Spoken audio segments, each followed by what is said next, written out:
Viewers, আমি Shahana London থেকে। আজ আপনাদের দেখাবো মৃগেল মাছ, ফুলকপি, আলু আর কুমড়া বড়ি দিয়ে কিভাবে রান্না করতে হয়। এখানে আমি ব্লেন্ড করার জন্য ঠিক এই সাইজের একটা পেঁয়াজ আর এই সাইজের একটা রসুন নিয়েছি, আর নিয়েছি 5-6টা কাঁচামরিচ। আর যে ইনগ্রিডিয়েন্টসগুলো আমি ইউজ করব সেটা আপনাদের স্ক্রিনে দিয়ে দিব, আপনারা দেখে নেবেন। প্রথমে আমি একটা ফ্রাই প্যানে হালকা একটু তেল দিয়ে মৃগেল মাছটা ভেজে নিব। আমি মাছের মধ্যে একটু হলুদ আর একটু লবণ দিয়ে আগে মেখে রেখেছিলাম 10 মিনিট। মাছগুলো ভেজে নেবার জন্য তেলে মাছগুলো দিয়ে দিলাম, হালকা শ্যালো ফ্রাই করে নেব। আমার মাছ ভাজিগুলো হয়ে গেছে, ঠিক এইভাবে আমি শ্যালো ফ্রাই দিব। এবার আমি এই মাছ ভাজি তেলের মধ্যেই আমি কুমড়ার বড়িগুলো একটু হালকা টেনে নিব। ঠিক এইভাবে একটু ব্রাউন কালার হলেই এটা নামিয়ে ফেলতে হবে। এবার আমি একটা কড়াইতে আমি তেল দিয়ে দিব। আমার পেস্ট করে রাখা মশলাটা আমি এখন তেলের ভেতরে দিয়ে ভুনে নেব। এখন আমি মশলার মধ্যে অ্যাড করবো 1 টিস্পুন শুকনো মরিচের গুঁড়া, 2টা তেজপাতা, 1/2 টিস্পুন হলুদ, 1.5 টিস্পুন লবণ, দিয়ে নিব 1 টিস্পুন। এরপর আমি এটা ভালোভাবে কষিয়ে নেব।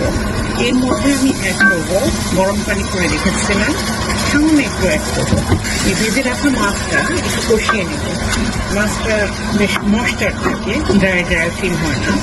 কষানো শেষ হয়ে গেছে, এখন আমি মাছগুলো তুলে ফেলবো।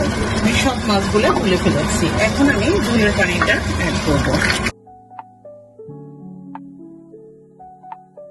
আমি এখানে ফুলকপিটা অ্যাড করব। দেখেন আমি ফুলকপিগুলো কিন্তু একটু বড় সাইজ করে নিয়েছি, কারণ ভেঙে না যায়। একটা লিডতে ঢেকে আমি 4-5 মিনিট এভাবে আমি রান্না করে নিব। আলুটা আমি একটু লেটে অ্যাড করি, কারণ আমাদের এখানকার আলুগুলা দ্রুত সেদ্ধ হয়ে যায়। আর আলুগুলো একটু বড় বড় করে কেটেছি যেন ভেঙে না যায়। মাঝে মাঝে এসে ঠিক এভাবে একটু নাড়িয়ে দিতে হবে। এবার আমি অ্যাড করব এখানে কুমড়ার বড়িগুলো।